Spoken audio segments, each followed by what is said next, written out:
back to another Hero's Journey. I'm your host Travis. Hope everyone's doing good. There is a heat wave going on in Los Angeles, a good old heat wave. So I'm having to keep two fans slightly on, but luckily this mic is pretty good.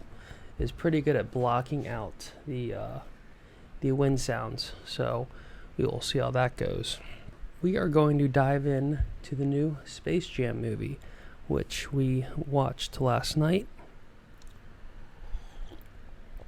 And right away, I'm going to do just a quick little review of the Space Jam movie because I think it was great. I'm giving it a Travis 10 out of 10. It gets a 10 out of 10 because they really put some effort into this movie. It was pretty insane. The graphics were freaking awesome. The graphics were absolutely amazing. The acting was great. Gotta give LeBron his props there. Did a great job. The dynamics between a lot of the characters are good. Like there was a very big scene at the end. I'm not gonna actually. This is a spoiler alert. If you haven't seen Space Jam, A New Legacy, I believe it's called. Stop watching now. But at the end, basically the movie is kind of about the son getting turned against his dad.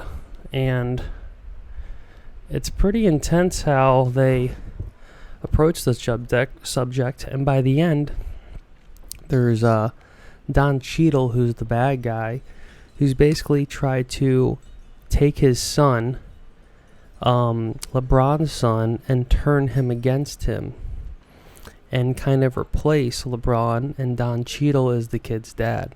And at the end there's a great scene where LeBron and his son, who another quick tidbit, his son kind of is a little more into video games in the movie, and LeBron obviously wants him to be more into basketball, but the son obviously is kind of a gamer. He's making this one game, he makes a basketball game, they end up playing in the game in the movie. But at the end there's a great scene where he's kind of, him and his son, who are paired against in the game, have a little moment where he accepts his son for being, who he is. And I think that was kind of the moral of the movie, being okay with being yourself. It's kind of a little taboo, but they did it in a really great way, I thought. Whereas LeBron at the end, accepted his son for being more of a gamer and not, a straight up just athlete like LeBron would expect. And then there's kind of the end scene where they go to the camp. So this whole movie they're talking about he's going to go to a basketball camp, his son, but it's kind of a secret. The son actually wants to go to like a gaming camp, like a computer gaming camp, where you kind of learn how to make games and create the games, etc. So he goes, we got Ian in the chat. What's up, dude? Talking Space Jam, A New Legacy. It's a pop-off. 10 out of 10 hit. 10 out of 10 hit. So he goes, at the very end of the movie, they drive to the area, the spot where he thinks he's going to go to a basketball camp. Then the kid looks up and he realizes, oh wait, this isn't basketball camp, this is the gaming camp. What's up, James? Space Jam. Everyone's got to go see it. So at the end of the movie, the kid gets kind of not tricked, but he gets surprised into, oh wow, my dad brought me to the gaming camp. And that kind of wrapped the whole movie up very nicely where, oh wow, like LeBron's kind of letting his son, what up, son? You put what up, son, James, right when I said son. Not much. New Space Jam movie. We're doing a Trav review. So when I thought this movie also did very well, besides that kind of main point towards the end about the father-son dynamic, is the movie did a great job with kind of paying a homage to the other movie, the first Space Jam movie, whereas it's a very similar dynamic in terms of the supporting characters, even kind of the battling versus evil. It's a very similar script, but what I liked how they kind of had a similar to Newman in the first Space Jam, who loses Michael Jordan, and then the whole movie is him trying to get him back, and he's in trouble, etc. They do the same thing in this movie, and it's done in a similar way, and it's really funny. This movie also, kind of like the first one, breaks the fourth wall very intentionally, and it's done really well. And they actually include a lot of the WB cast of characters in terms of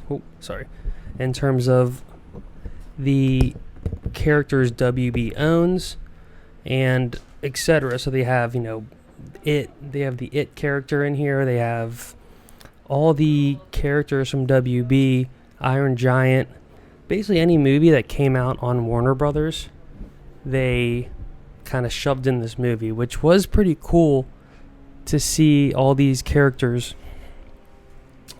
just kind of hanging out in a movie randomly. It was a little, not cheesy, but you could tell they were doing it just for kind of the shock value and to have the ability to say, oh, look, we had all these characters in our movie. But it was really funny and cool how kind of WB had a mirror against its own studio and was kind of showcasing, and like there wasn't any, and there's even a scene where they ask Bugs, like, who are you talking to? Or like they're talking to us, the audience. So it's almost like when you break the fourth wall in a movie or a show, you basically talk to the audience. You show that this isn't just a movie or a show. There's an audience. Whereas usually the suspension of disbelief is that you're an omniscient God watching the movie and the characters don't know you're watching them. Excuse me. But I thought that was really cool how they went about that. I'm really testing the Sony out here. I got about 10 different light sources going on, as you'll see from that first clip. And a couple of them are matching, but we got the sun, a bunch of fluorescent kind of orangey lights. We have the ring light on its tungsten setting. And then I have these older, newer lights right here. But these ones, when I use the tungsten gel, it gets really green. So I end up just going no gel, but with a little bit of diffusion, just to make it a little softer on the face. And again, with this mic, it should be keeping those fans at bay. If it's not, I apologize. But now let's dive in really quick, because I want to see what other people are saying about Space Jam, because I really thought it was really good. And interesting enough, wow, people are hating. It has a 31% on Rotten Tomatoes, a 2 out of 5 on Common Sense. IMDb, this is kind of unfortunate, a 3.7 out of 10 on IMDb. Wow. Y'all are some haters. A lot went into this movie. These special effects are freaking amazing. And there was never one time in Space Jam where you were like, oh, like I'm taken out because the special effects aren't working. The special effects were freaking awesome. So this is a bunch of baloney right here. Okay, so, I mean, it seems it's torn, out of 3,000 ratings, half give it a 5, a little less than half gave it a 1. So it seems to be torn into 2. Now, as a creative person, as a creator, I understand this movie, how much went into this. So it's easier for me to know it's awesome and to give it a great review, that it's amazing. But I can see how people are hating. I can see that. So let's see here. Malcolm D. Lee was the director. Let's see what else he directed. Oh, wow. He directed a movie with Martin Lawrence. Let's see. Oh, he directed Undercover Brother? This guy? Oh, wow. Yeah. Dang, so the guy who directed Undercover Brother directed the new Space Jam. Wow, and he directed Scary Movie 5. Okay. Yeah, this movie is very well directed. I mean, again, I gotta give some props to LeBron also for doing a really good job acting. Like, there was a couple scenes, especially like the end, like I said, where they had to have some pretty emotional connections between these characters, and the scenes weren't even that cheesy. They were done really well, and they were believable. I also need to check if, I'm pretty sure that wasn't his real family in there. Let's see. There's no way they would. Let's see. Because Dom, his son, was really good. And, okay, no. His son, he's in Modern Family and stuff. Okay. Yeah. Yeah, so it was funny how they, at first, you were like, are these really his kids and family? And then, luckily, no. I mean, that would have been super impressive, but a lot of times that's, kind of shunned against, because not just because it's a little sketchy, but also, you want professionals. It's kind of like that Clint Eastwood movie where you had the actual people from that incident where they saved people on a train, kind of like a attack that happened on a train. He used the 3 actual people, and Clint Eastwood, I thought, pulled it off, and I thought that movie was awesome too. That movie did get mixed reviews in a similar way, but Clint Eastwood doesn't really make bad movies, so that it still worked out. So let's see here.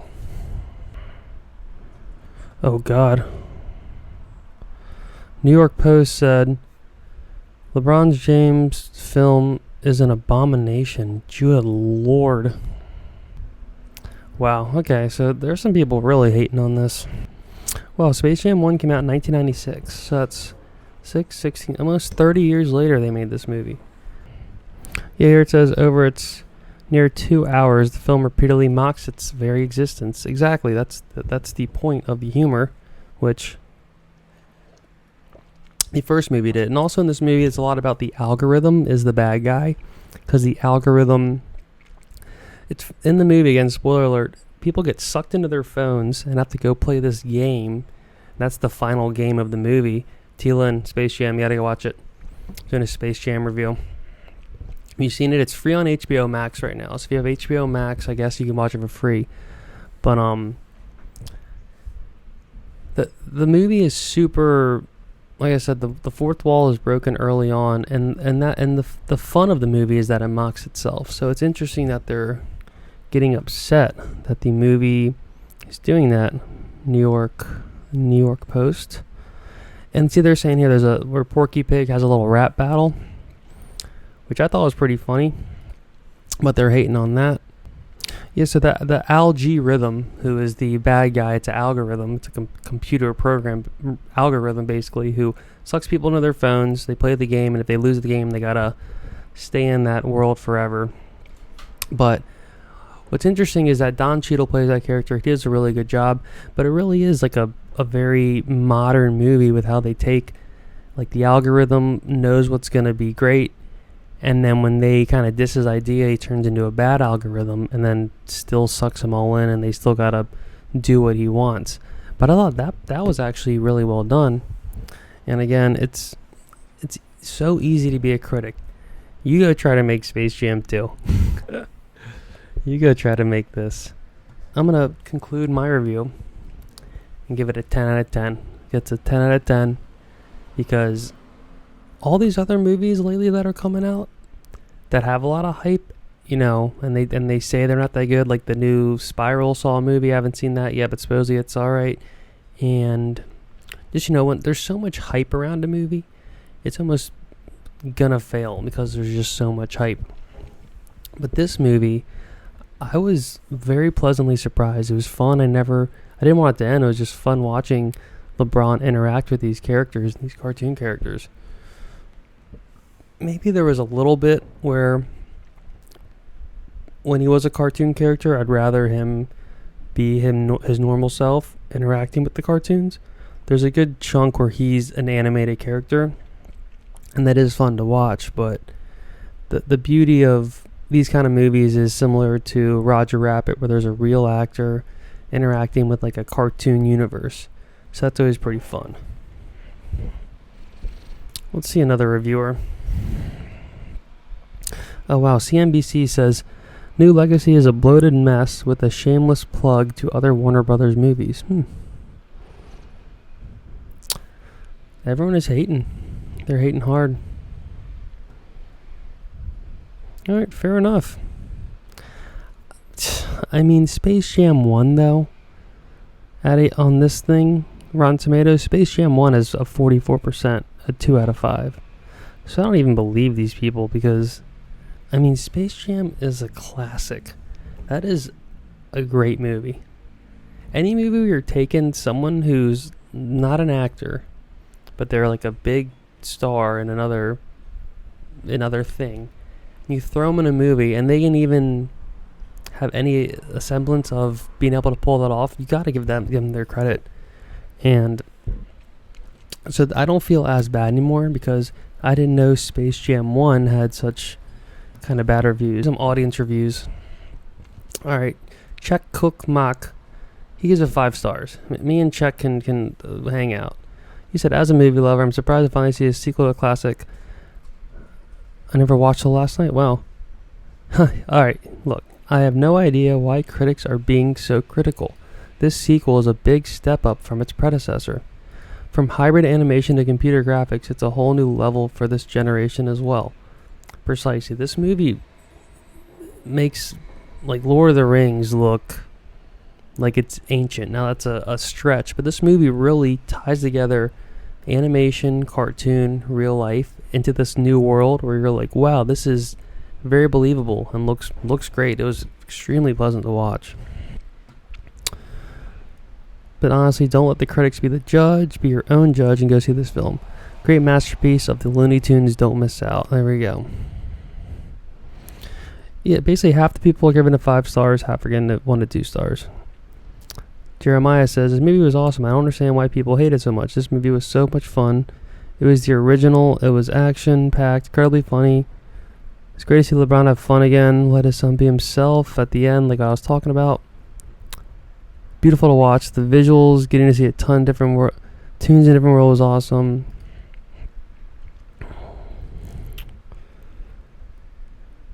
It's good they actually put a lot of thought into his character and how I would react to certain things, not to mention his death was heartbreaking to see. His hearing say, we did it to get the band back together. A lot of people are curious why critics are killing it. See, that was my point exactly. Tracy, I absolutely love this movie. Critics trying to make this movie more than it was meant to be and nitpick everything, or maybe they just hate LeBron James. It's a kid-friendly movie. Let it be the W work of art it is. It wasn't bad at all. It was nostalgic for me. Great scene characters in the 30s brought back to life in the 2020s. Love the graphic visual effects and how it's relevant to current times. Yeah, I rest my case. Critics are gonna hate. And there are those who critique and those who create. Be someone who creates. Get that on a mug or like a shirt or something. But, alright guys, I think we're gonna wrap it up there.